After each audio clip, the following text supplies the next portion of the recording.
Si la escritura es la única fuente de revelación, ¿dónde está la revelación que Cristo le dio a Pablo?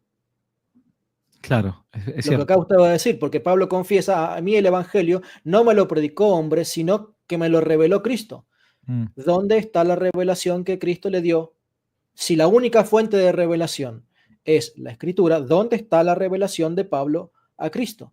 No, alguno dirá, está en los escritos. A ver, no, espera.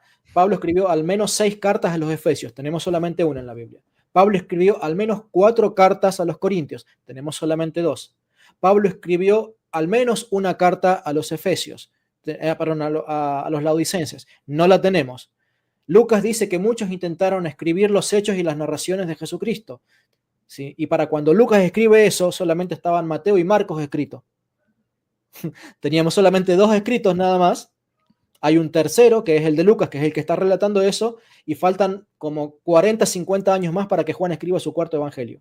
claro, por las dudas, ahora sí, ya que tocaste el tema, explica por qué entonces si hay más cartas o hubieron más textos de los apóstoles o de los evangelistas, quedaron nada más que algunos y otros no, porque van a decir, si no, la iglesia nos ocultó entonces muchos textos y nos llegaron nada más que algunos, ¿entendés? Porque hay una cosa que se llama después los textos canónicos, los que fueron finalmente aceptados con seguridad como escritos por los apóstoles o los evangelistas, y otros que pudieron ser realmente espurios o llamados también apócrifos, ¿no? Pero explica un poquito eso, si no va a quedar como trunca la cosa. Bueno, a ver, eso tiene que ver con la doctrina Sí. del canon, Mm, pero lo cierto es que no es que la iglesia desee ocultar, ¿sí?, los otros libros, sino que o no se conoce, o sea, para cuando llega el momento de seleccionar el canon, mm, ¿sí? A ver, esto tiene que ver con la velocidad de transmisión de la escritura. Primero, entendamos que hacer una carta, copiar la carta de los Efesios, costaba tan caro como comprarse un celular, claro. ¿sí? Y la gente tardaba una semana en hacerlo, una persona, un erudito. Tardaba una semana en hacerte una copia de la carta de los Efesios, un poco menos tal vez si estaba todo el día. Entonces, y la velocidad de transmisión era la velocidad de la carreta. Y además, al ser tan cuidadosos, porque no se podía mandar de una distancia a otra por medio de mail, sino que tenía que ser, mira, el apóstol San lo que fuera estuvo predicando en las regiones de la India y nos ha mandado esta carta. Y sí, pero yo no te conozco ni a vos y hace 30 años que no lo veo a ese apóstol. ¿Cómo sé que este escrito es Claro. realmente tuyo? Sí, sí. Pablo dice en sus cartas, mira que con cuán grandes letras os escribo, de mi propio Lo firmo de mi puño puño. lo firmo. ¿Por Mm, qué? Porque la firma de Pablo era una contraseña para que los discípulos apostólicos reconocieran la autenticidad de un escrito apostólico.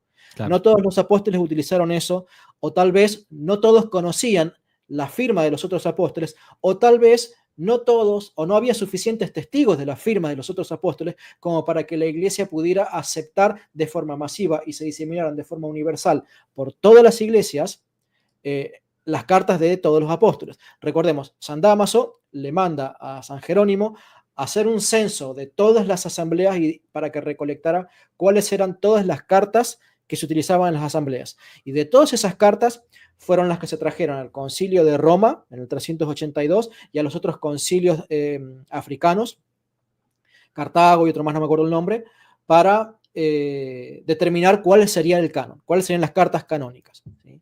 Pero si había una carta que estaba en 5 iglesias, de las 5.000 iglesias que presentaron sus listas, esa carta quizás fue de un apóstol real, pero no logró consenso suficiente. De hecho, hubo cartas que circularon como inspiradas durante siglos, por ejemplo, la Mm, Ida G, que finalmente, por diversos motivos, por falta de consenso o porque tenía una versión de la misa muy diferente de la versión de la misa que se hacía en el siglo IV, por la razón por la que fuera, no se incluyó en las inspiradas, pero se utilizaban fuera de la liturgia, para la lectura personal. Entonces, no es que la iglesia ocultó, muchas cartas se perdieron por la persecución, muchas cartas tal vez no lograron consenso, muchas cartas tenían cosas que a lo mejor no eran lo suficientemente claras conforme a la comprensión que la iglesia ya tenía para el siglo IV, ¿sí?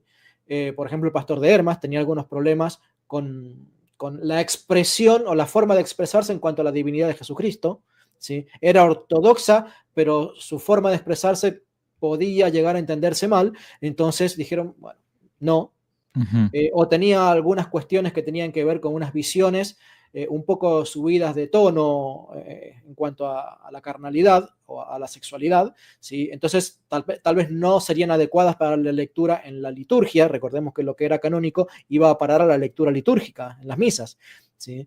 Entonces, por diversos motivos y diversos criterios, seleccionaron escritos que eran perfectos, ortodoxos, pero sobre todas las cosas que se reconocía a su autor.